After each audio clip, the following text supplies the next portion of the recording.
Martinez song.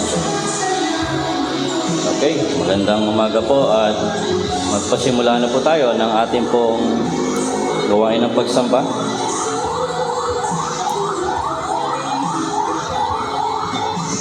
Awitin muna natin ang ating unang song.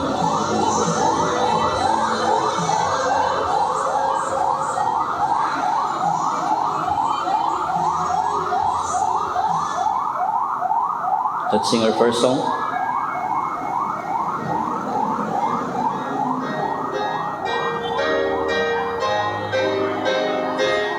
To God be the glory. Tagalog, papurihan ng Diyos. Ready? Ating sambahin at purihin ang Diyos dahil isinugo ang mananakop. Ang buhay niya'y kusang inialay, pinto ng langit sa ating binuksan. Papurihan ang Diyos at sundin siyang tunay. Papurihan ang Diyos, tayo'y magkatuwaan.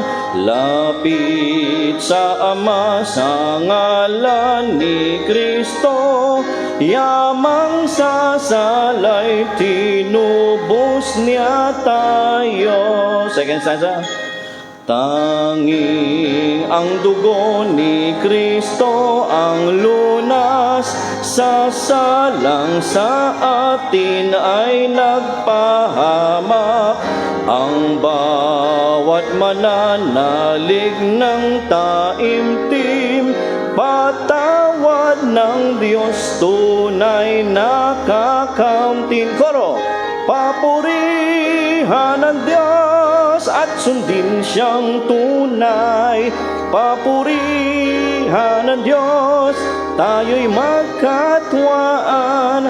Lapit sa Ama sa ngalan ni Kristo, yamang sasalay, tinubos niya tayo. Last stanza. Bawat kaloob niya'y dakilang tunay, lalo na ang dulot na kaligtasan. Ligayang ganap ang matatamasa kung si Kristo ay atin nang makita. Koro, papurihan ang Diyos at sundin siyang tunay. Papurihan ang Diyos, tayo'y magkatuwaan. Lapit sa Ama sa ngalan ni Kristo, yamang sasalay, tinubos niya tayo. To God be the glory sa Kanya pong ginagawa sa buhay natin. Let's continue singing. Worship the King.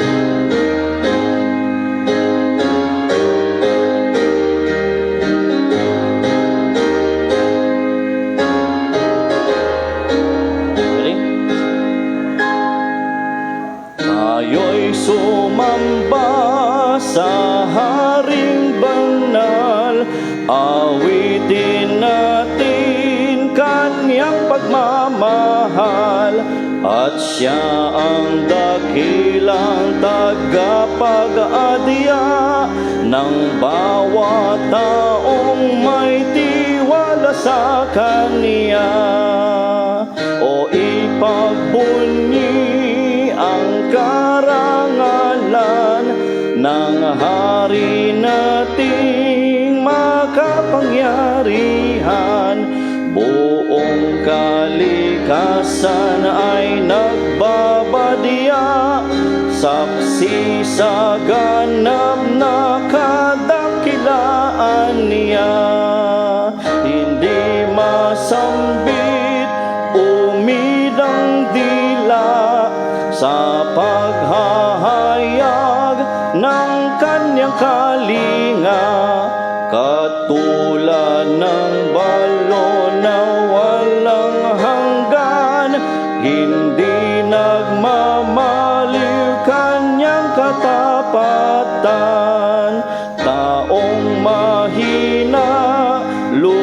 ang marupok sa Diyos na hari, manalig ng lubos, Kanyang kahabag ay walang katulad, hari mang aaliw at tagapagligtas.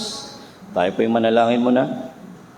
Tunay nga, Ama, na kaya kami narito. Una ay para pasalamatan kayo, papurihan mula sa aming mga puso na naging recipient, na tumanggap ng inyong biyaya, ng inyong kabutihan.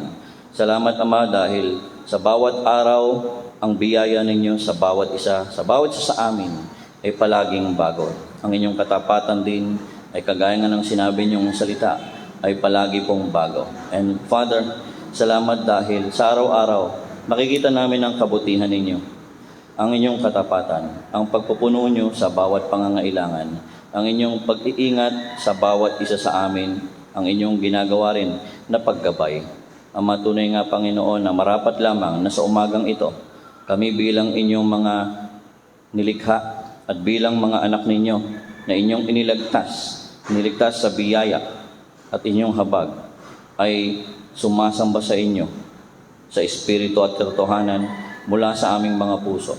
Ama, patawarin niyo kami kung may iba kaming motibo sa pagtungo sa church na makasarili at hindi para sa inyo. Patawarin niyo kami kung may mga bagay sa puso namin na kinikimkim namin na hindi po naaayon sa inyong mga salita. Tulungan niyo kami na iayon ang aming buhay at magpasakop sa kapangyarihan at liwanag na utos ng inyong salita. Ama, bilang inyong mga anak, kami rin, Panginoon, ay sama-sama na nananalangin para sa aming bansa. Isang buwan na lamang po ay mag-eleksyon na sa aming bayan, sa aming bansa. At patuloy na umiigting ang pangangampanya ng iba't ibang kandidato. Nawa, Panginoon, ay wala pong dumanak na dugo, maging mapayapa ang mga pangangampanya.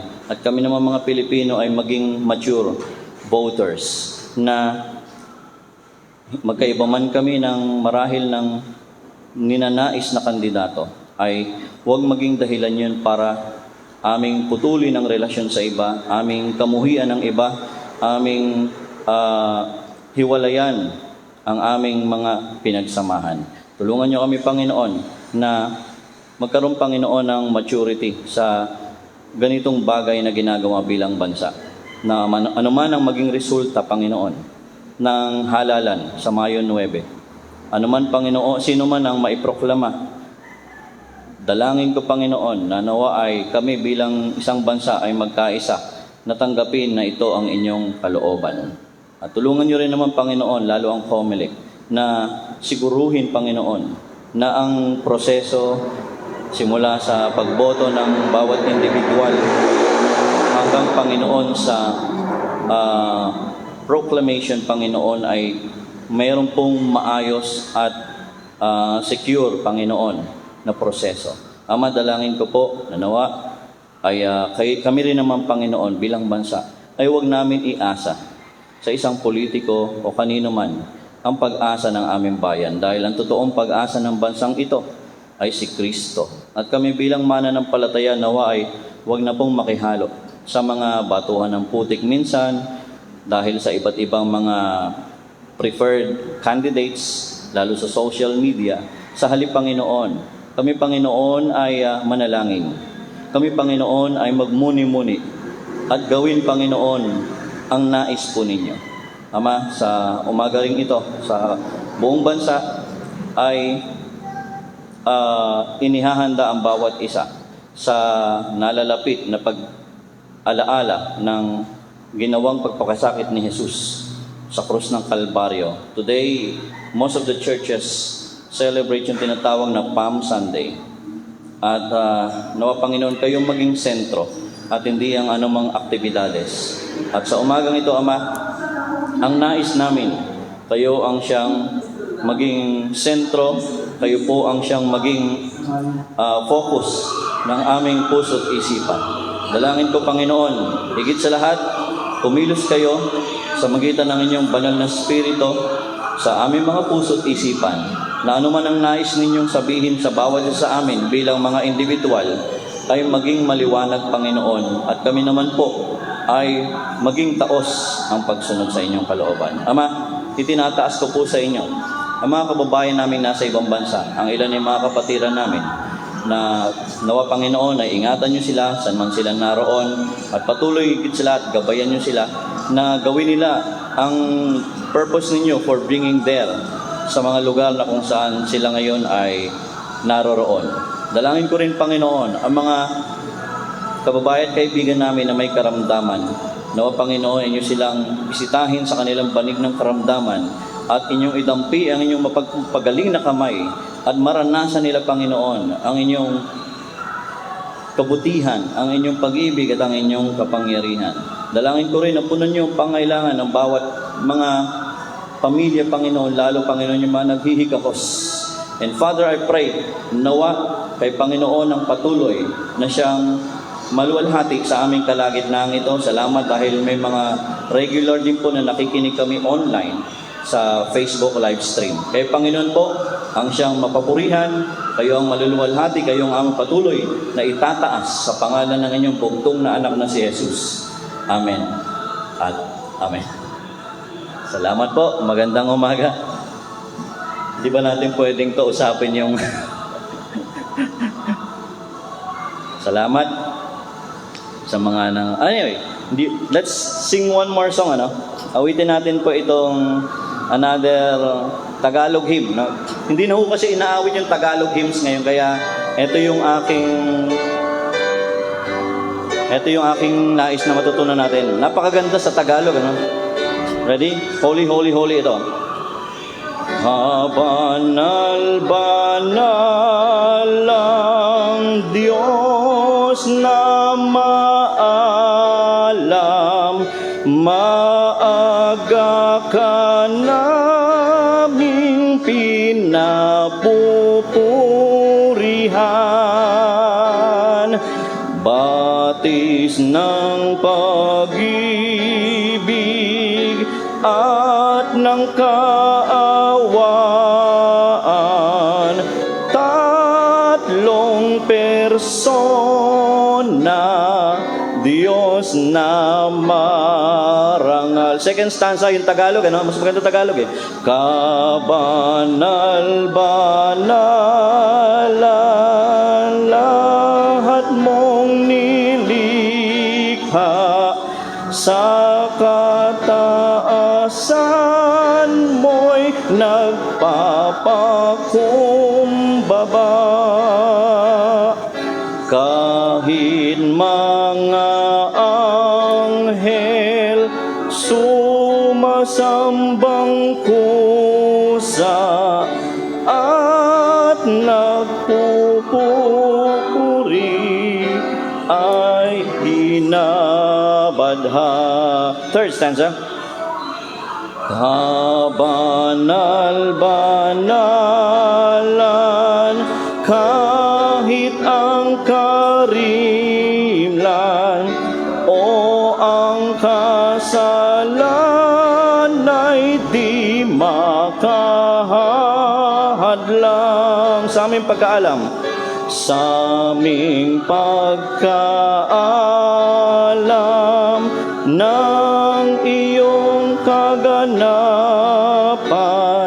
sa pag-ibig mo at kabanalan. Last stanza.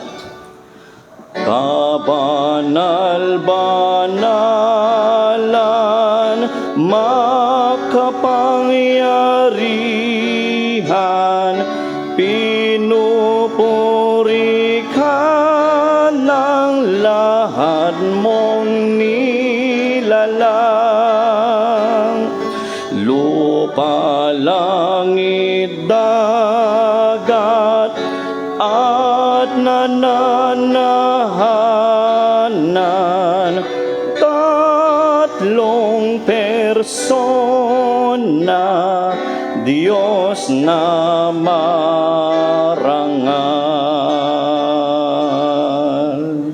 Amen. Indeed, ang kabanalan ng Diyos ang ating pong nais na maitanhag sa ating kalagitnaan. At salamat po sa bawat isa. Good morning! Okay, at tayo po'y, hello nanay, tayo po'y dadako sa ating pong pag-aaral ng salita ng Diyos. So last week po ay ibinahagi ko po sa inyo yung first part nito. At ito yung second part pero binigyan ko ng ibang approach para naman ay makita natin ng mas maliwanag kung ano yung biblical mandates po sa atin.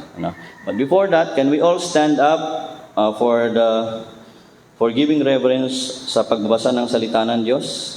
Let us all read together, sabay-sabay na lang nating basahin ang Roma 1:13 hanggang 17. Okay po, ito po yung sinasabi, verse 13. Mga kapatid, nais kong malaman ninyo na ilang ulit ko nang binalak na pumunta riyan, pero laging may humahadlang.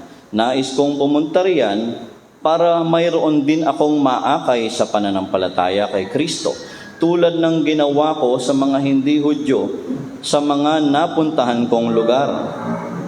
Sapagkat may pananagutan ako na mangaral sa lahat ng tao, sa mga may pinag-aralan man o wala, sa marurunong o hangal. Iyan ang dahilan kung bakit nais ko ring maipangaral ang magandang balita riyan sa inyo sa Roma.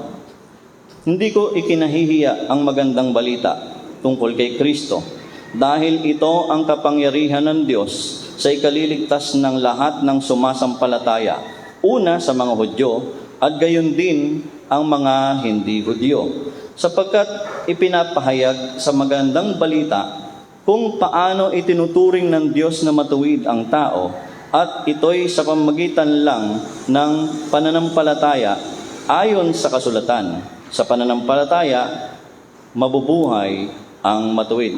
Salamat po, maaari na po tayo makaupo.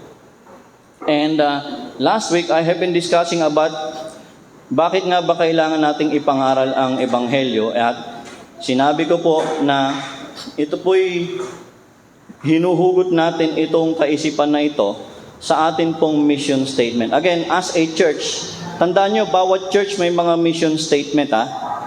For example, yung iba, napakasimple lang nung mission statement nila as a church. For example, to honor God, make disciples. Sa Victory yan, di ba? And so on and so forth. Marami tayong iba't ibang mga mission statement. Pero sa atin po, ito po ang ating mission statement as a church. Can we read all together?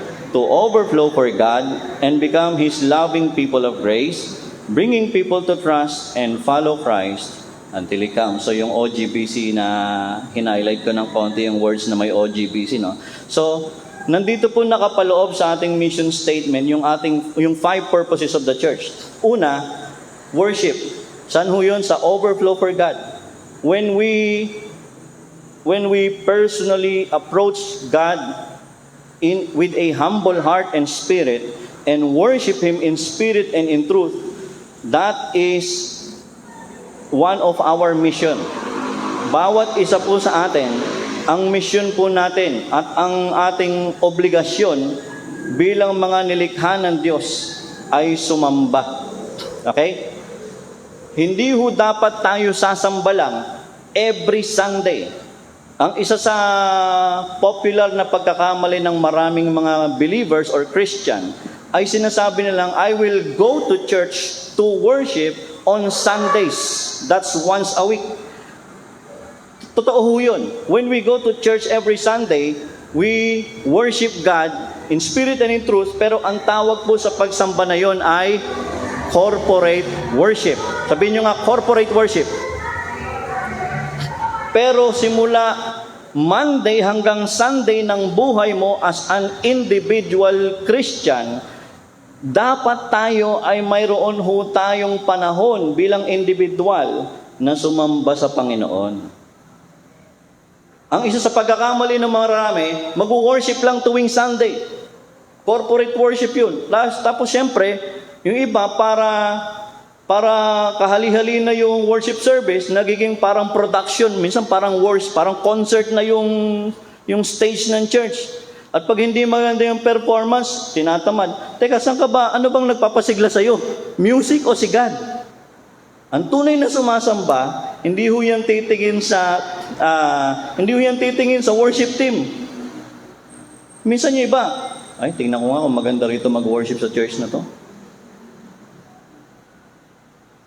Tapos ikukumpara yung ba maganda na yung worship team, biglang ay mas maganda yung sa church namin, mas maganda banda. Teka, nagkakamali ho tayo ng pananaw na kaya ho tayo sumasamba, hindi dahil tayo ay bagamat magandang enhancement ang music, pero ang tunay na sumasamba sa Panginoon, may music o wala, may banda o hymn lang, nagsasamba siya, nagpapasalamat siya sa Diyos mula sa kaibuturan ng kanyang puso. Ayun ang tunay na mananamba ng Panginoon. Hindi tumitingin, ay ayoko, nakakatamad kasi walang worship team. Di ba? Ay, sa akin, mas okay na yung ganito kaysa may worship team ka na wala namang commitment. Di ba? Kaya nga sabi ko dun sa isa kong kausap na interested na magkaroon ng worship team dito, sabi ko, ay ganito, yung worship, pagiging member ng worship team, secondary na lang yon. Okay? Ang dapat mauna ay yung commitment niya, personal commitment niya sa Lord, lumalago ba siya? Pangalawa, dapat maging part siya ng small group. Yan ang magiging patakaran natin ngayon. Anyone who wants to be involved in the ministry of the church must be committed to a small group. At pag wala kang small group, o di attender ka lang, and I'm fine with that. Kesa naman, nagpe-perform ka rito, tumutugtog ka, pinapakita mo yung talent mo, pero puro lang, gusto mo lang ipagyabang yung talento mo. Sabi ko, wag na lang. Kailangan muna maging part ka ng worship, ng isang small group. At lumalago ka ron sa small group, at saka ka magiging part ng ministry ng church. Anyone who aspire to be part of the leadership ng church, sa Board of Trustees, okay lang kasi hindi naman yan, wala naman sa Bible yung Board of Trustees, kumbaga invention lang yan to comply, for the church to comply sa legal matters. Pero when it comes to church ministry, dapat lahat ng ma-involved sa ministry ay lumalago muna spiritually.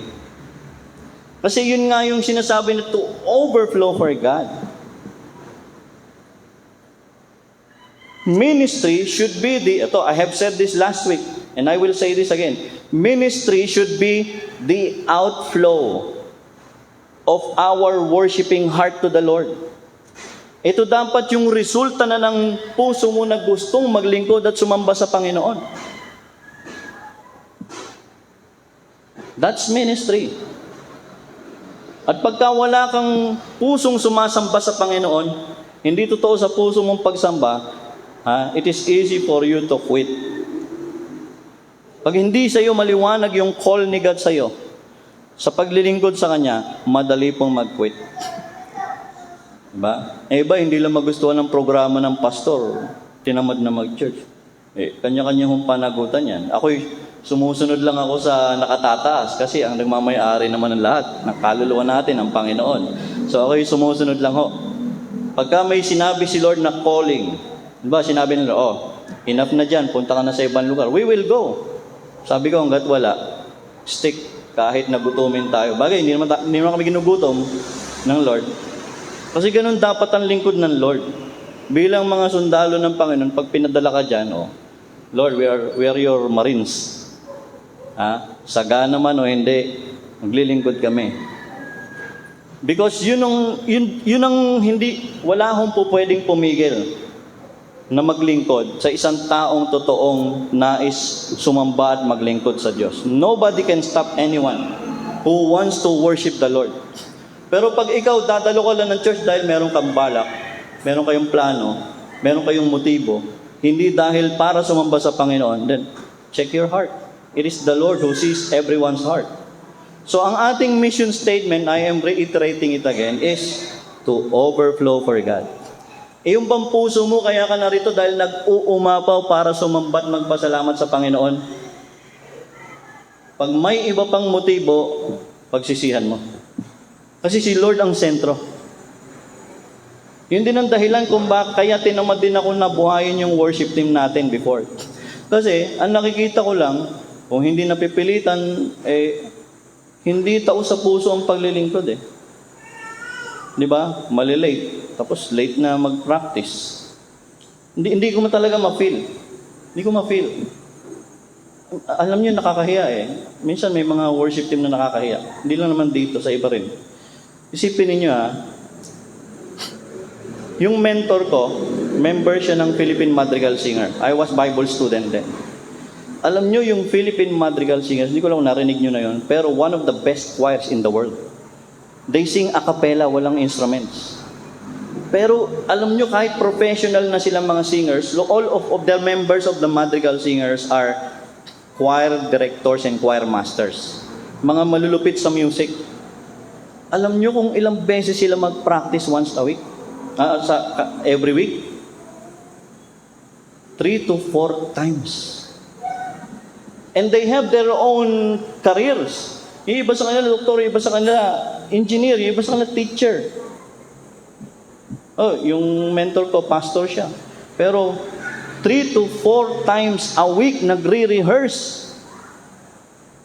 Sa maraming churches, Sabado, late na, hintayan pa. Tapos paspasan na yung practice. Hindi ko kaya. Nahihiya ako sa Lord kasi pag kinumpara mo yung commitment ng sanlibutan sa commitment ng mga nasa ministry, quote-unquote. Nung nasa Makati ako, naging worship leader po ako. May banda kami. And we would rent a studio para mag-rehearse ng banda for 2 hours. At ang bayad namin kada oras, hindi bumababa sa 700 per hour. Bago kami mag-rehearse, nakapila kami, may mga naunang banda na nagre-rehearse. Pagkatapos, etong mga nagre-rehearse na to, yung iba sa kanila, pinapractice nila ng halos araw-araw, nagbabayad sila ng 700 sa studio per ora, para i-perfect nila yung kanilang performance saan? Sa bar, sa club. Pero pagdating sa church, di ba? Sabi ko, hindi ko kaya yun, Lord. Hindi ko talaga kaya yung ganong klase ng commitment. Walang pag-uumapaw sa puso. Gusto lang maipakita lang yung talento niya, maging sikat siya. Sa'yo na lang yung talent mo. I'm looking for commitment. Honestly. Wala akong makita eh. Pwede dito lang tayo, mag-hymnal tayo. Yeah? Sabi kaya paano yan? Pag hindi mo pinagbigyan ko ng mga nagdaang taon, sige, tugtog kayo. Kahit minsan, bagong dating, galing sa ibang lugar, tugtog. Wala. Nakatugtog lang, okay na. Minsan nga, pagkatugtog, aalis na yan ng church, hindi na maginig ng message. Bakit? Naka-ministry na siya. Something is wrong with church ministries. And we have to go back to our hearts. Ano bang motivation mo for worshiping the Lord? Is it really to worship the Lord? O may iba kayong motive? Why are you here? Nag-uumapaw ba talaga yung puso mo para magpasalamat sa Lord? I understand some people go to church because they feel empty. And you're in the right place. I'm sad for those who are not in the church right now and they are empty. Hindi ko alam kung anong ipampupuno niya sa puso niya.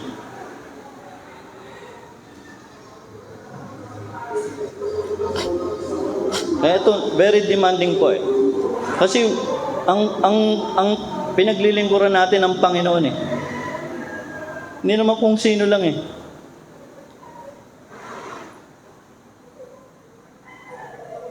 Minsan nasanay tayong bara-bara by ministry. Pwede na yan, di ba? Dapat pag sa Lord ayusin natin. Galingan natin, gandahan natin. Parang sa paggawa ng mensahe, wala akong kinaka-copy-paste na message. Puro original lahat ang messages ko. Talagang inaral ko yan, hinimay ko yung talata, Biblia, ni-research yan, bago ko pinreach. Kasi mananagot ako sa Lord pag hindi ko inaayos ang trabaho ko. Lahat tayo may kanya-kanya tayong task. So, it is my prayer na sana ang motivasyon po natin kaya tayo nasa church ngayon is to worship the Lord at wala nang iba. If you are here for other motives, kakalungkot po yun. Hindi pala siyang priority mo, hindi pala siyang reason kaya ka nandito. So I hope you correct your heart why you are here. So ating mission statement, to overflow for God. And the moment na nag-uumapaw ka sa Panginoon, everything follows. Why? You become a loving people. Ayan ang problema ng church natin. Ang impression ng community sa church natin, we are not a loving people. Yeah? Buti na lang yung mga kapitbahay natin nagsisimula ng umatin. But in the past, they were not attending. Bakit? Magulo. Palagi nagtatalo-talo. Why are we going to do things na magdi-divide sa atin? Di ba?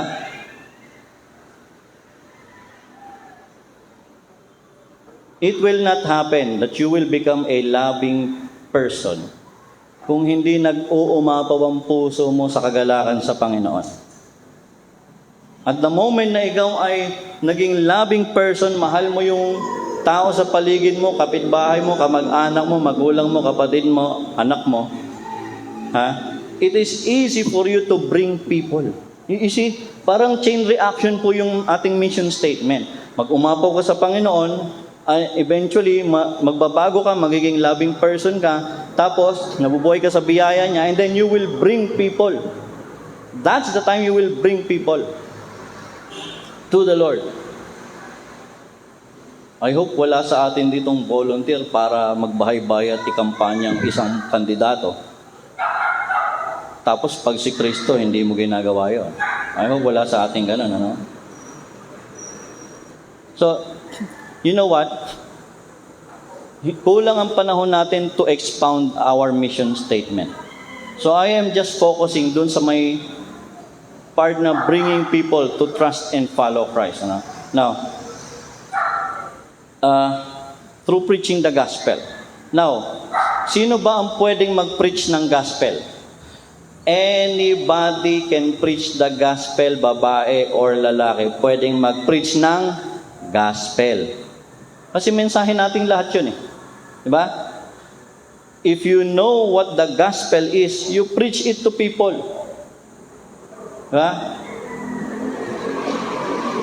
Pero pagdating sa pagtuturo ng mga doktrina ng salita ng Diyos on a church context, ayun, meron ng instruction si Paul doon. Napakaliwanag ng instruction doon ng apostol ng Panginoon. Now, I'd like to share to you this morning. Sensya na, no? By the way, di ba Palm Sunday ngayon, ano? Kanina nga, nakikita namin, pinapanood namin yung nagtitinda ng palaspas sa harap. Ubus na eh. Naubos na, da? So, wala ko tayong palaspas, ano? Mamaya, may bibigay ako sa inyo. Ito na lang, kaysa palaspas ang iuwi ninyo, bibigyan ko kayo ng tigi-tigisang ganito. Okay? Make it sure na magdala, ayun, may box dyan sa tabi ni Abring. Buksan mo nga, Brad, mamaya, Abring, yung box. Make it sure na bawat isa sa inyo kumuha nito. Mas magandang dalhin to kaysa sa palaspas. Okay? Ang palaspas kasi, hindi mo ganun kahit nga gagamba, hindi mo mabubugaw dyan. At least, pampalo mo eh. Kahit masamang espiritu, hindi mabubugaw ng palaspas. Of course, I understand na during that time, nung tinatawag na triumphal period, yung triumphal entrance ni Christ sa Jerusalem, when He entered Jerusalem, because the people thought that once and for all, Christ will set up the kingdom of Israel. So, ang ginawa nila, they honored Jesus to be their king. So, ang ginawa, kumuha sila ng mga dahon, nilatag nila sa dadaanan nila, so iba, damit nila, balabal nila, tapos winelcome nila yung king. But of course, during that time, prophecy is being fulfilled. Hindi, yung prophecy ni Daniel, tsaka nung mga prophets doon, hindi yung kalahati lang nung verse na yun ang na-fulfill ni Christ. Bakit?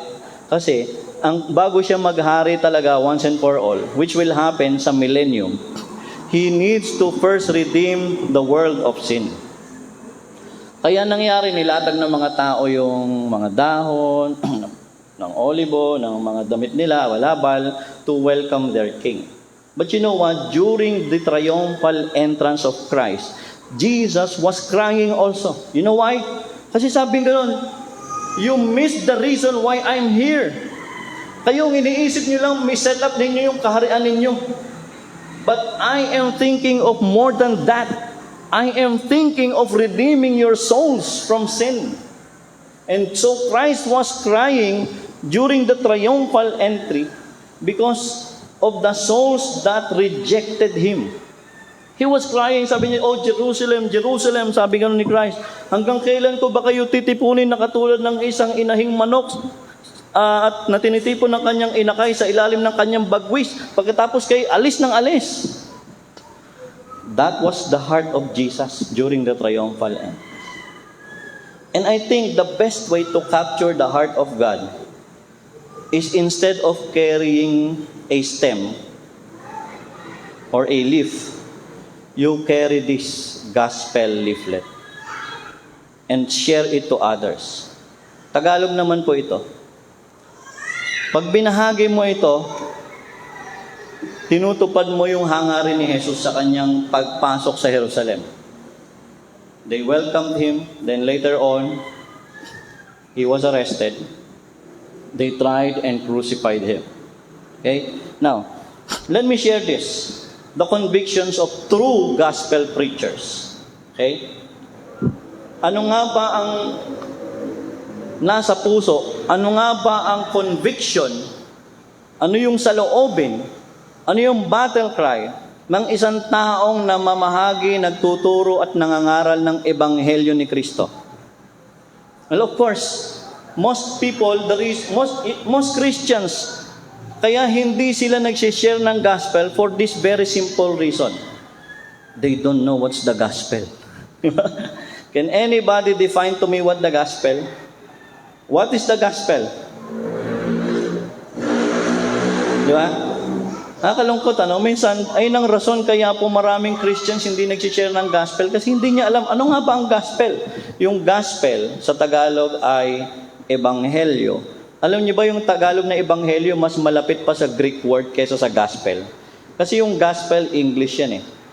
Pero sa Tagalog, ebanghelyo. Di ba? Or euangelion sa Griego. Mas malapit pa yung Tagalog transliteration kaysa sa English. Ebanghelyo. Ano ibig sabihin ng ebanghelyo or gospel? It simply means good news. Sabihin niyo nga, good news. That's the gospel. But good news. Kasi may bad news. Tama? Anong bad news? Ang taong wala kay Kristo mapapahamak sa impyerno. That's the bad news. And what is their hope? Jesus Christ, who died on the cross, buried and rose on the third day. At ang lahat ng mananalig kay Kristo ay patatawarin sa kasalanan at magkakaroon ng buhay na walang hanggan. Kaya good news yun. Alam niyo kung bakit? Ang gagawin lang ng tao, mananalig kay Kristo. Pastor, kala ko ba mag-member ako ng church para maligtas? Wala akong ganong command sa Bible. Ang sabi lang ng Bible, everyone who believes will not perish, but will have eternal life. Ewan ko kung anong sobrang liwanag naman ng mga talata sa Biblia. Bakit yung iba? O kailangan maging member ka. Meron nga akong alam na bagong kulto na lumilitaw ngayon na galing sa South Korea. Ang ginagawa nila ganito ang sipag nila magbahagi ng Zoom meeting nila. Papadaluhin ka. Ingat ho kayo ron, lalo pagka mga Korean yan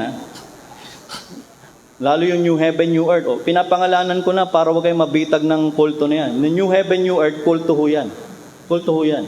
Sa kanila, para maging member ka ng church nila, kailangan pumasa ka sa exam nila. Pero bago ka mag-exam, kailangan 6 months na mag-aaral ka o higit pa, magba-Bible theology course ka raw. Nung pinakinggan ko nga yung video nila, hindi naman theology course Sablay-sablay nga yung founder nila ng pagtuturo ng Bible Masyadong bumabanking sa allegorical interpretation na tinatawag. Kaya ang daming pwedeng ipasok na meaning Ingat ho kayo doon.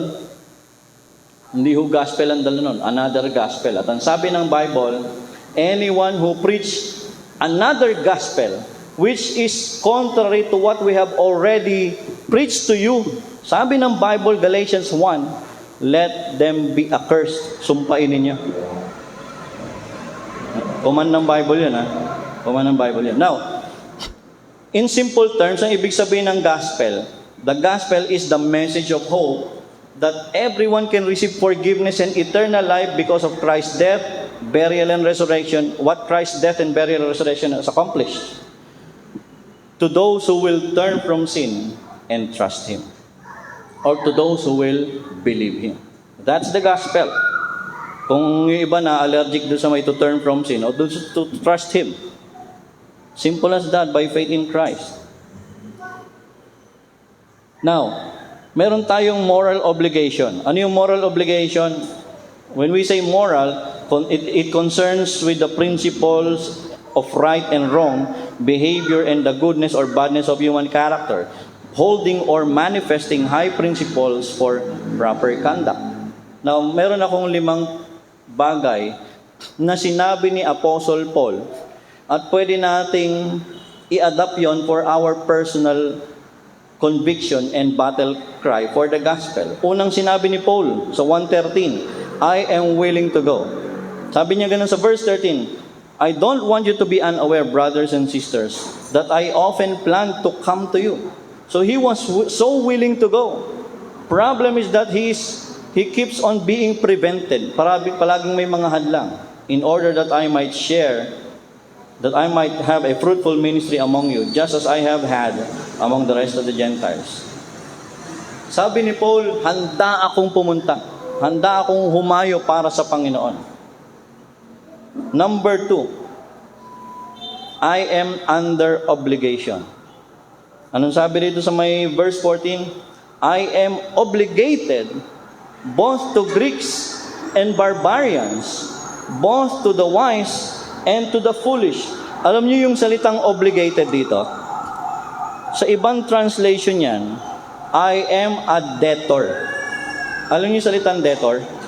Of course, spell niya debtor, di ba? Debtor. Ibig sabihin nun, ako ay may malaking pagkakautang. Sino rito ang naranasan ng mangutang? Ha? Ha? Tapos malaki ang utang mo. Yeah? Di ba pagka may utang ka, feeling mo parang di ka malaya, di ba? Feeling mo parang bago ka lumabas ng bahay, sisilipog, teka, nandiyan mo yung pinagkakautangan ko. Wala, go! Parang ang hirap, parang feeling mo hindi ka malaya pag may utang ka sa tao eh. Kaya nga kahit dito, I have been telling this, sa mga members, kung mag-uutangan ho kayo, i-promise ninyo sa akin na una I disallow. Hanggang maaari, I discourage. I discourage every member natin na mangutang sa kapwa niya member. I strongly discourage. Why? Kasi pag ikaw nangutang, tapos hindi ka makabayad, aatin ng church, hindi. Aatin ng church, hindi. Oh. Pati pagdalo mo sa church na apektuhan. Kaya, I strongly discourage na mag-utangan ho kayo. Ngayon, kung talagang may pangangailangan ka, tapos, ang tanging malalapitan mo lang isang kapatid, magsumpaan kayo. Kapatid, mangungutang ako sa iyo. Pero kung sakaling di ako makabayad, walang kinalaman ng pagdalo ko sa church, sa pag-utang ko sa iyo. Pero parang mahirap pa rin yan. Tama? Kaya nga para wala na lang issue, huwag mag-utangan. Okay? At ikaw kung magpapautang ka, kesa pautangin mo, bigyan mo na lang, kahit na maliit. Kung talagang hindi mo kaya, bigyan mo na lang. Para pag magbayad man siya sa hindi, ang nasa isip mo, binigay mo na. Kung bumalik sa iyo, thank you Lord, di ba? Ganun dapat. Nako, ang dami kong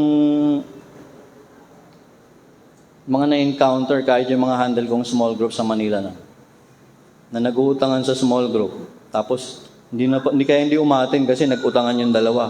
Hindi makatin yung isang, hindi makabayad. So, alam nyo, ganun kabigat yung may utang. Yeah?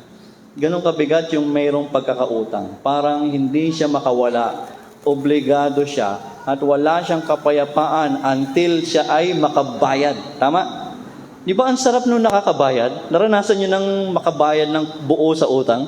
Ay, salamat, nakahinga rin ng maluwag. Ang sarap ng may bayad. Pero pag hindi ka pa bayad, hindi ka makatulog kahit anong bilhin mo.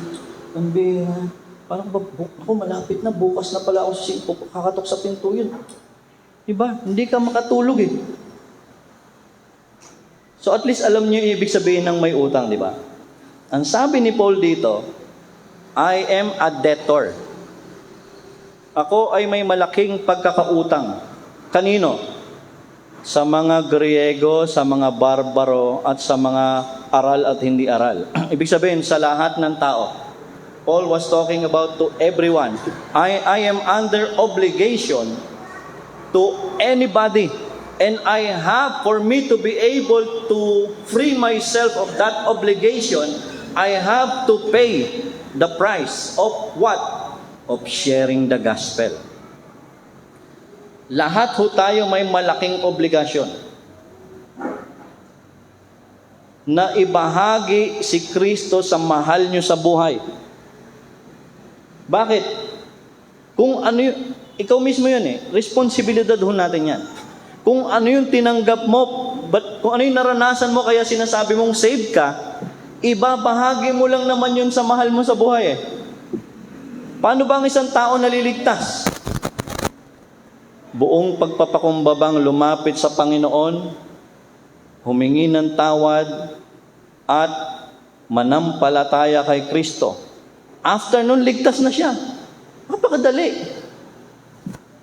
Alam nyo kaya mahirap yung ibang maligtas sa ganung kasimpleng paraan ng Diyos. Kasi gusto nila may bahagi sila. Gusto nila, ay, Lord, parang kulang yung faith lang. Kailangan gagawa rin ako. Ba't mo haluan ng gawa yung kompletong ginawa ni Kristo sa krus? Hindi ka pwedeng magdagdag sa ginawa na ni Kristo ang kaligtasan para sa iyo.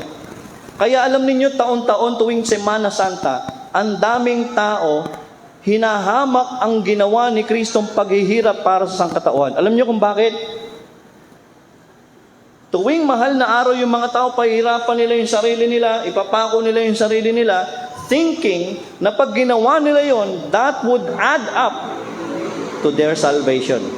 No, you cannot do anything to add anything to the complete redemptive work of Christ. Kumpleto na yon. Hindi mo pwedeng dagdagan.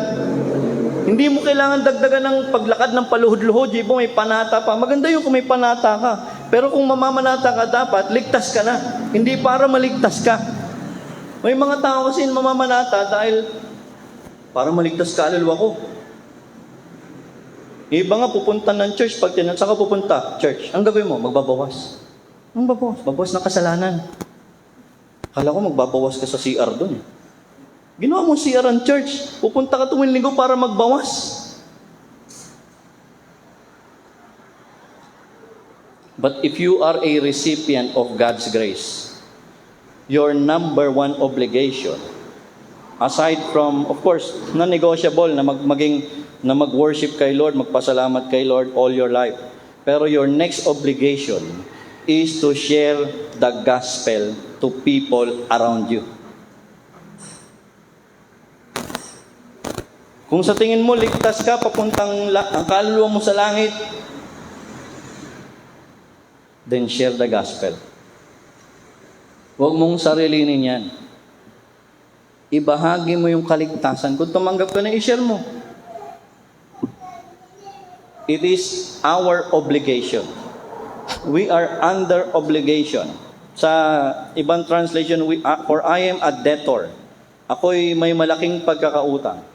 Or I am obligated to the Greeks, to the Jews, or to anyone, small and great. Tingnan nyo, napansin nyo, no? Greeks, barbarians, wise and foolish. Ibig sabihin, ang gospel walang pinipili.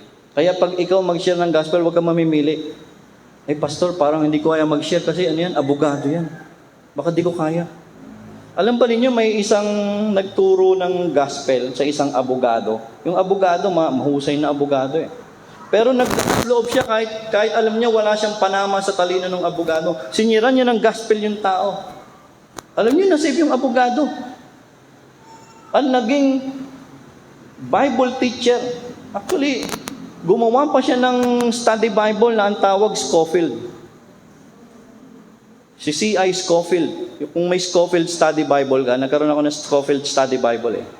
He was a lawyer before he became a believer. Because somebody cared to share the gospel whoever he is. Minsan tayo namimili, ay, ang sisharean ko lang ng gospel, yung kaya ko. That's good. Kung beginner ka, mag-umpisa ka doon sa kaya mo. Okay? Pero, pagka ikaw inodyo ka ng banal na spirito na mag-share, kahit sino pa yan, kahit boss mo yan, kahit doktor yan, kahit kilalang tao yan, at kaya hindi kilala, kahit na doktor yan, kahit professor pa yan, share the gospel. I'm trying to help us realize na ito yung malaki nating obligasyon sa harap ng Diyos, ang magbahagi ng gospel.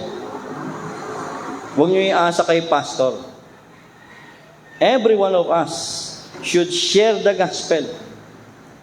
Tapos, pagdating niyo sa church, ay, konti naman ng church. Ang tanong niyo, are you doing your part? Are you doing your part? Are you sharing the gospel? Are you inviting people? But tayo ba'y isang supervisor na taga-check lang ng church? Minsan may mga ganong Kristiyano parang sine-check yung church. Gusto malulungkot, ayun ba yan, konti. Parang yung pastor tuloy nandun sa may parang kailangan yung pastor mag-comply dun sa may standard niya. Yeah? Una sa lahat, ang nagbibigay ng growth ng church, si Lord. Hindi ang pastor. Ang Lord ang nagbibigay ng growth. It is God, sabi ni Paul sa 1 Corinthians 3, it is God who gives the increase. Now question, ba't hindi tayo ini-increase pa ni God? Of course, iba-iba ang local churches. May mga local churches na talagang dinisign ni God to be small. Iba naman po bilang mega church. Pero it might be, tingin ko lang, it might be, kaya hindi pa pinapalago ng church ang ating membership. Kasi hindi pa handa ang lahat. We are not yet the kind of loving people that God wants us to be. Kasi pag may in-invite tayo rito, tapos spiritually immature tayo, yung behavior natin hindi maayos, what will happen? Titisurin lang natin. Ganyan nangyari in the past We would invite people, mga bagong muka, only to learn na hindi sila madalo. Bakit? Ayoko na, nag-aaway. Ayoko na, natitisod. Ayoko na, kinausap ako ni ganito. Gusto ko sana mag-volunteer sa Sunday school. Kaso, sinita ako, hindi raw ako pwede. Bago-bago pa lang ako. Diba? Baka tayong problema kaya hindi lumalago ang church. Masyadong critical, masyadong particular. Unless magkaroon ng pagbabago sa puso natin, don't expect this church to grow. Don't expect this church to grow. Huwag niyo sisihin si pastor. Sino ba tinisod kong member? Wala naman Iba natisod dahil sa style ng leadership. That's the reason. Napakababaw at napaka-immature na dahilan. But, yung na-offend dahil sa behavior ng members na hindi dumadalo, wala po tayong tinisod na gano'n. Now, whether the church or the pastor or the leadership is doing their part sa ministry ng evangelism, hindi ho yun mahalaga. Ang mahalaga, ikaw. What are you doing? Are you obeying the command of God to every believer to share the gospel? Because each of us are under obligation. Minsan yung iba, may nakausap nga ako, sabi niya gano'n.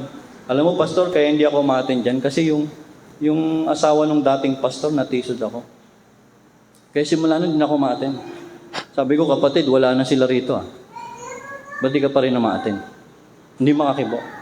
Minsan ginagawang excuse ng ibang Kristiyano, ginagawa nilang excuse yung kinatisura nilang tao sa church para wag mag-church.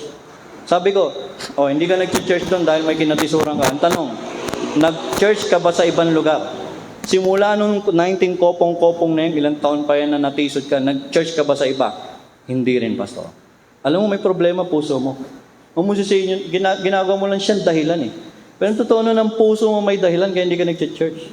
Kasi yung taong gustong sumamba sa Lord, kung sa tingin niya parang medyo hindi siya kasundo sa church, bagamat hindi dapat excuse yun, hahanap siya na ibang church para mag-worship. Eh, iba, pag natisod kay pastor o kay ganito, hindi talaga mag-church kahit saan. Hindi talaga mag-worship.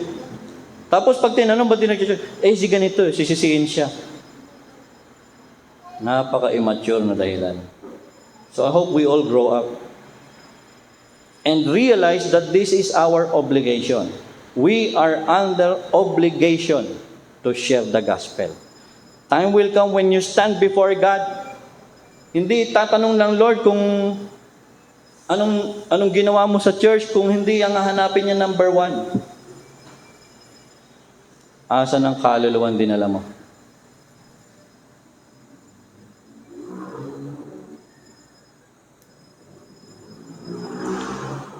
God will ask you if you will be faithful, of course. Well done, good and faithful. You know bakit sinabi ni God yun, sasabihin ni God, good and faithful? Kasi yung faithfulness na te-test yun. Hindi lang pag maayos ang lahat at gusto mo mga nangyayari sa sarili mong pananaw. Kahit hindi ayon sa kagustuhan mo yung nangyayari, nagtatapat ka pa rin. That is faithfulness. Our obligation, share the gospel. You can share the gospel in less than 5 minutes. O kung hindi mo kaya mag-share ito, dali mo. Mamaya, magdala ho kayo. Ibahagi nyo ito. Kung hindi mo kaya. But don't neglect your responsibility to share the gospel. Iba, ay pastor, magbibigyan lang ng pera, bahala ka na. O hindi kanya-kanya tayong responsibilidad. Unless talagang hindi ka makakilos sa ginagalawan mo, siguro maintindihan ko. Sinong una mong sisira ng gospel? Yung pinakamahirap. Mahal mo sa buhay. Mga anak mo habang lumalaki hanggat tender pa yung puso niyan, ipakilala mo na si Kristo. Everyone is supposed to be and is expected to be a soul winner. Hindi yung matagal ka nang dumadalo sa church, feeling mo ikaw na yung bishop, tapos sinecheck mo pati pastor. Every one of us must be soul winners.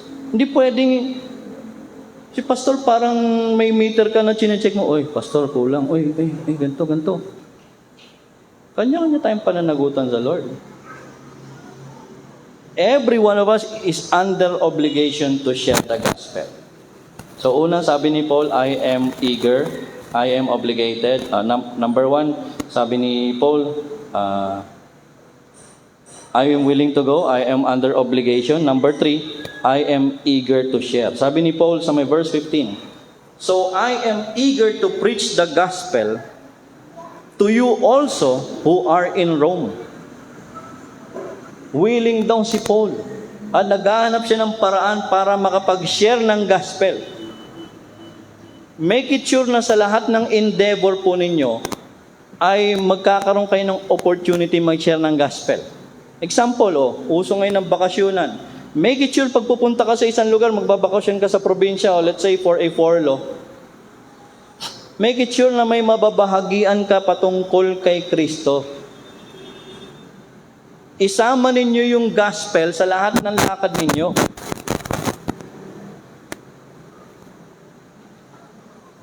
Hindi naman siguro killjoy si God sa buhay natin. So sabi ni Paul, I am eager to preach the gospel to you also who are in Rome. So sabi, I am willing, tapos I am under obligation, and I am eager to share. Number 4, I am not ashamed. Ito marahil ang dahilan kung bakit maraming believer ang hindi nagsishare ng gospel. Nahihiya siya. Pero wag ka pag nakipag-awayan kung magmura, dinig hanggang doon sa kabilang kalye yung mura. Pero pag magpe-pray o kayo mag-share ng gospel, ay, nakakahiya. Ay, naku, baka magalit. baka busy. Walang panahon yan. Tsaka na lang pag may tamang time. Alam nyo, minsan yung timing at tsaka yung pag-share ng gospel, minsan nagiging, hindi pa time. Paano kung yung tao, biglang tumawid na sagasaan? Alam nyo, pag ang pinag-uusapan, life and death, hanggat may time ka, i-share mo na. Kasi baka hindi na kayo magkita. Napakahalaga po ng gospel. Problem is a lot of Christians feel ashamed to share the gospel. Well, I cannot blame some Christians. Why? Because hindi kasi nakikita sa buhay nila They are not credible witnesses for Jesus. Diba? Yung bang nakakita na kayo isang Christian na naglakas loob mag-share ng gospel sa friends niya. Tapos pag share niya, alam mo, sabi ng Lord, biglang sabi ng mga friend niya, "Uy, anong nangyari dito?" Uy, ikaw ba yan? Anong nangyari sa'yo? Mamatay ka na ba? Minsan ganun daw, pag bumabait, tsaka nagtatapat kay Lord, mamamatay na daw. Uy, anong nangyari sa'yo? Ba't puro tungkol kay Lord na pinagsasabi mo? Diba? Iba nahihiya kasi alam nila, parang hindi sila credible witness ni Christ. Bakit? Sila mismo, sira ang testimony nila. Nakiki-green joke sila sa mga unbeliever. Kung umasal sila at magsalita sila at mang-criticize sila, parang unbeliever. Tapos biglang magsasalita ka tungkol sa biyaya ng Diyos, sa pag-ibig at kagandahan loob ng Diyos. Talagang magtataka yung tao sa'yo kasi, ano yan sa'yo? Diba? Ano nakain mo? Ba't nagkaganyan ka? Hindi ka naman ganyan I know, mahirap sa umpisa. Mahirap sa umpisa, lalo kung first time mo mag-share. Pero tuloy mo lang. At kung ikaw matagal ka ng Christian, sana naman matagal na rin ng mga tao sa paligid mo kilalang Christian ka talaga. Kasi pag nalaman nilang ikaw ay Christian, pero hindi nila ma-feel sa buhay mong Kristiyano ka, baka relihiyoso ka lang. Alam mo yun? Maraming tao relihiyoso. Alam niyo yung relihiyoso? Palasimba, ang sipag umattend ng church, mga activities. Pero yung ugali hindi nagbabago. Magaspang sa kapwa, palaging negatibo pa rin. Walang pinagkaiba ang buhay sa hindi mananampalataya. Ang tawag doon ay hypocritical living.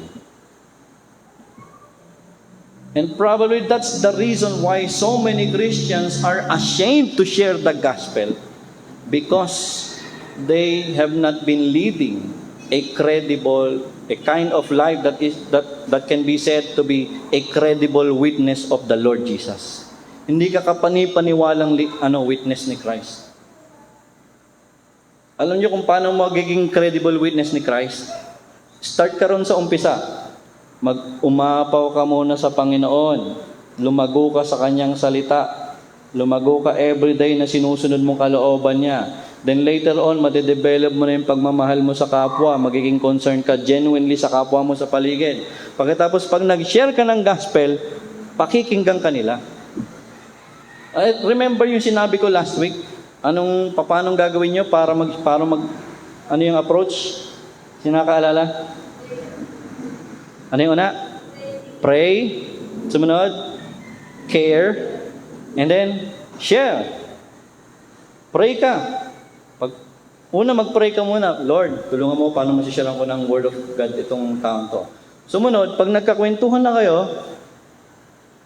narinig mo na later on yung problema pinagdaraanan niya, tapos parang nag-share na siya ng kanyang pinagdaraanan. That's the best time to ask the person, can I pray for you? Pag-pray mo.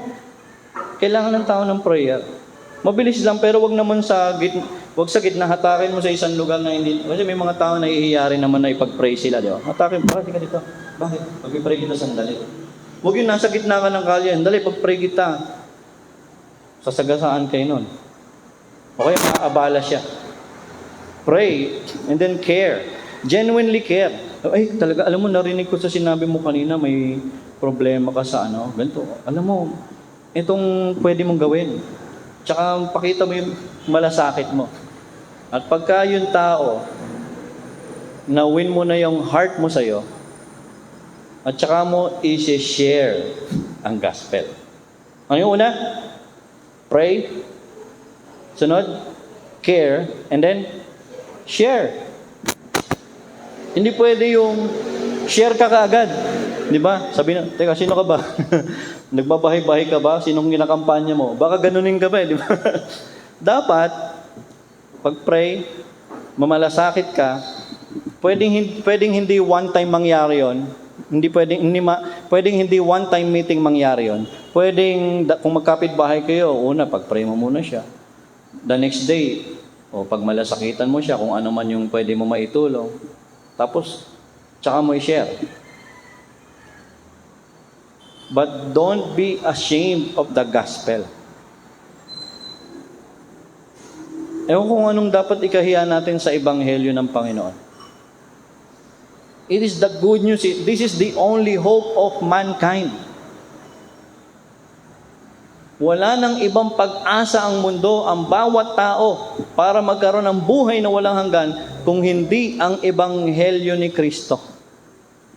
And what are you doing? Are you sharing that good news?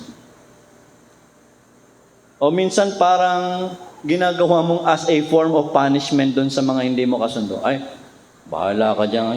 Total, magkaaway tayo. Sige. Hindi ko sa isi-share ng gospel, bahala ka mapahama. Minsan parang form of punishment. Huwag mo idamay siya sa problema mo. I-share mo yung gospel.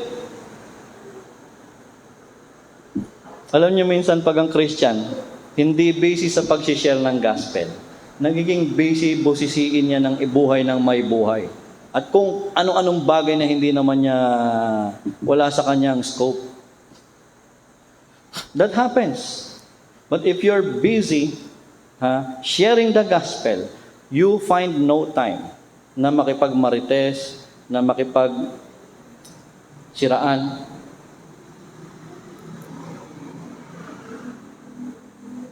Di ba? I hope we're not ashamed of the gospel. Sa Facebook nyo, kung may Facebook kayo, i-share nyo yung gospel. Mag-post kayo ng mga verses. I am not ashamed, sabi ni Paul, of the gospel. Why? Because it is the power of God. Ibig sabihin, the gospel, the message of God's redemption itself, is powerful enough to save people. Kasi may nagsasabing ganito, no? Lalo yung mga nagsasabi na yung tao raw dahil spiritually dead siya, he cannot respond to the gospel. So, kailangan buhayin daw muna siya ng Holy Spirit para mag-respond siya. Ang problema ko ron, pag ikaw ba binuhay ng Holy Spirit, yung quote-unquote na dead soul mo para mag-respond sa gospel. Ba't ka pa magre-respond sa gospel?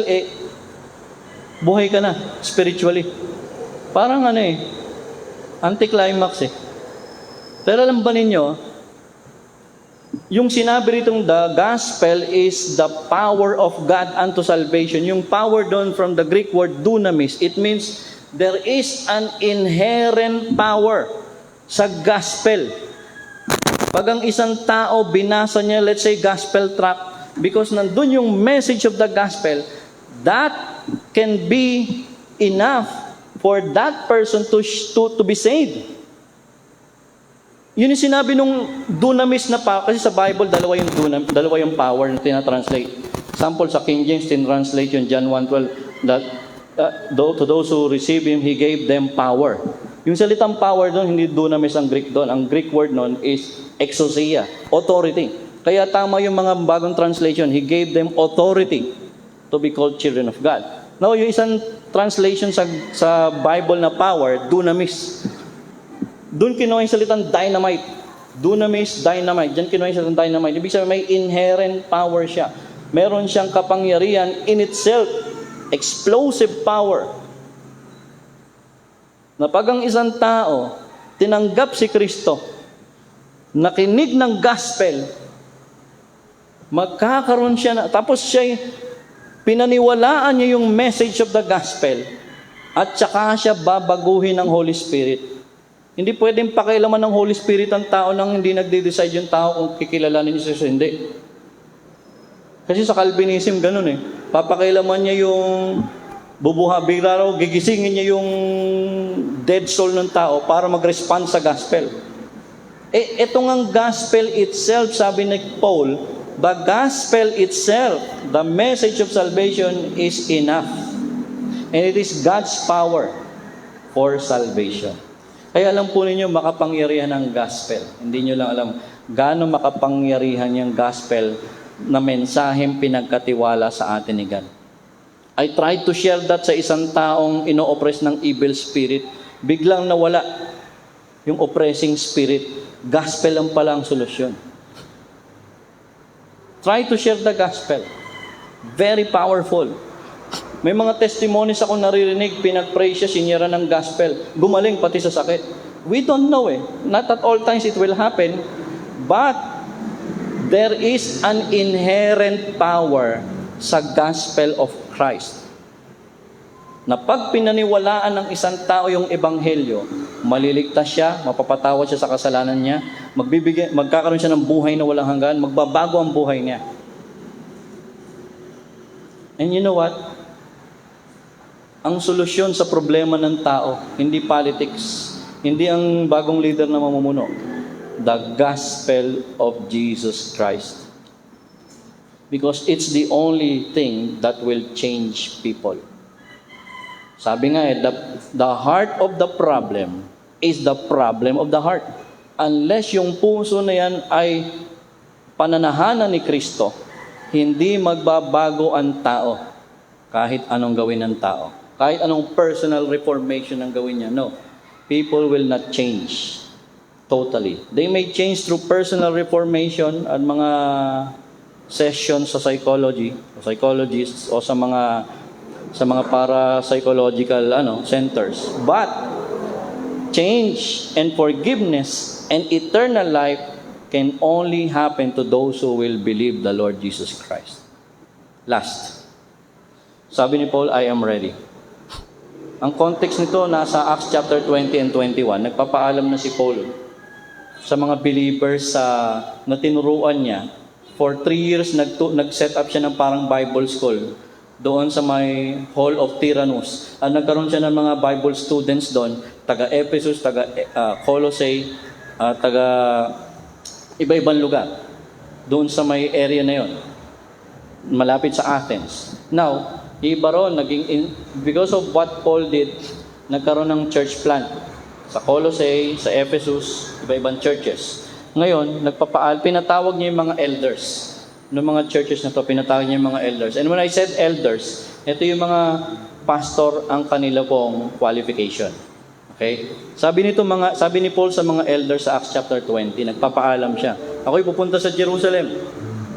Tapos nag-prophesy si Agabus. Tinali yung kamay ni Paul, sabi nga nun, ganyan mangyayari sa'yo pag pumunta ka sa Jerusalem. Sabi ni Paul, kahit na, I am willing and I am ready. Sabi niya gano'n. Kumbaga, he made up his mind. Final na itong desisyon ko, pupunta akong Jerusalem kahit na mapahamak ako ron. Sabi ni Paul sa mga believers dahil umiiyak sila, what are you doing? Weeping and breaking my heart. Ayun, pati si Paul affected Pero sabi ni Paul, for I am ready not only to be bound, but also to die in Jerusalem for the name of the Lord Jesus. He was so ready to die for Christ.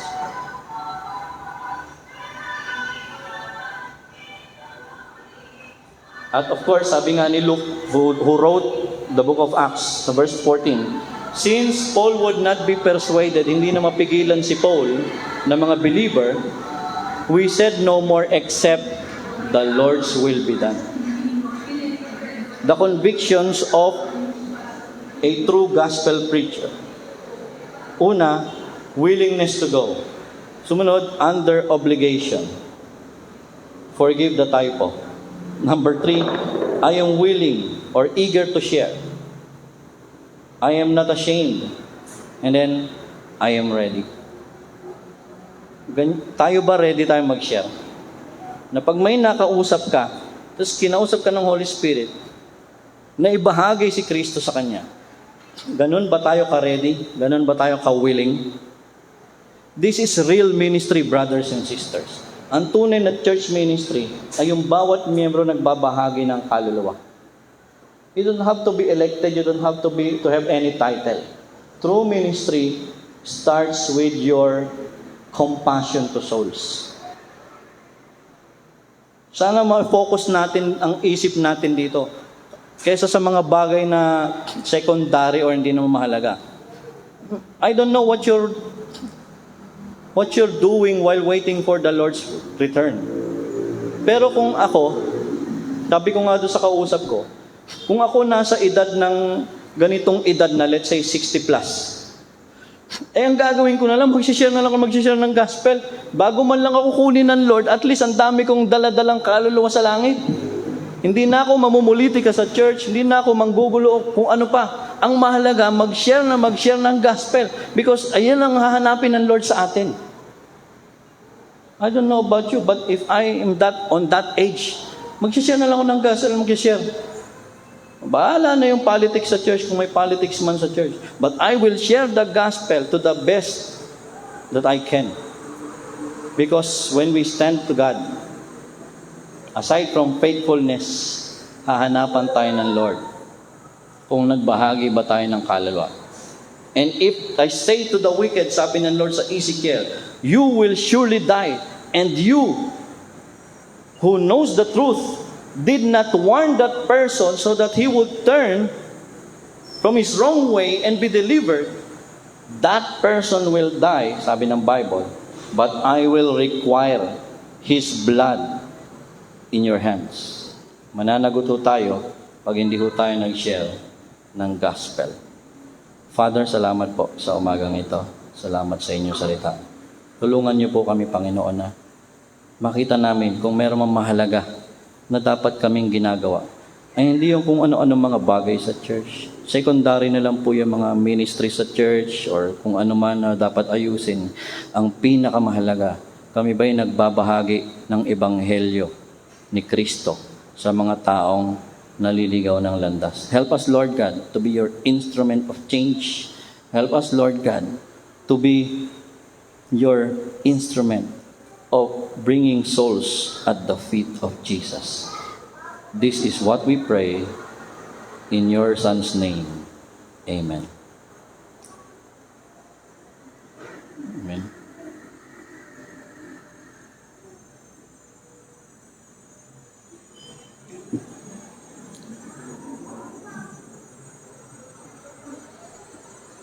Let us sing our next song. In my heart there rings a melody. Ready? Ako'y may awit sa puso ko, si Jesus ang nagdulot. Walang katulad ang himig nito, awit na buhat sa Diyos. Awit sa puso'y anong tamis, himig na kay ganda, awit ng tinubos. Awit sa puso'y anong tamis, ukol sa pagsinta ng Diyos. Second, mahal sa puso ko si Kristo, na humugas sa sala, binagong lubusan ng buhay ko, pinuspos ng pagsinta. Awit sa puso'y anong tamis, himig na kay ganda, awit ng tinubos. Awit sa puso'y anong tamis, ukol sa pagsinta ng Diyos. Last stanza. Paksa ng awit ko'y si Kristo, na umibig sa akin. Mga anghel makakasama ko, at siya'y pupurihin. Awit sa puso'y anong tamis, himig na kay ganda, awit ng tinubos. Awit sa puso'y anong tamis, ukol sa pagsinta ng Diyos. Amen. Let's all stand up. Praise God from whom all blessings flow. Praise Him, all creatures here below. Praise Him above the heavenly host. Praise Father, Son, and Holy Ghost. Amen. Ama, salamat po sa inyong salita. Salamat sa pagbibigay paalala niyo po sa amin na kung meron man kami, Ama, na mahalagang gampanin sa mundong ito bago man lang dumating ang Panginoong Hesus o bago niyo kami kunin sa kamatayan, ay yung maibahagi namin ang mabuting balita na si Kristo ay nagpapatawad at nabibigay ng buhay na walang hanggan sa lahat ng sa Kanya ay mananampalataya. Tulungan niyo kami, Panginoon, na ibahagi ang napakagandang balitang ito ng inyong biyaya at kagandang loob at pag-ibig sa sangkatauhan. Tulungan niyo kami, nakalimutan namin ang mga bagay na maaaring maghadlang sa amin para gawin ang tungkuling ito. We are all under obligation to share the gospel. Help us, Lord God, to be eager, to be willing, to be ready, and to not to be ashamed of the gospel of Christ. Because it is the power of God unto salvation to all those who will believe Jesus. I pray, Lord God, that you give us a meaningful Lenten week. And I pray, Father God, na nawa kay Panginoon po ang siyang patuloy na gumamit sa amin. Saan niyo man kami dalhin, ay ibahagi namin itong mabuting balitang ito. Dahil ito po ang kailangan ng mga tao sa mundong ito. The grace of our Lord Jesus Christ, the love of God our Father, and the companionship of the Holy Spirit be with you all. Amen and amen. Now unto Him who is able to keep you from falling and to make you stand in His presence, blameless and with great joy, to the only God our Savior, through Jesus Christ our Lord, be the glory and the majesty, dominion and authority, both now and ever. Amen. Maraming pong salamat. Magandang umaga po. Pagpalain po kayo ng Panginoon.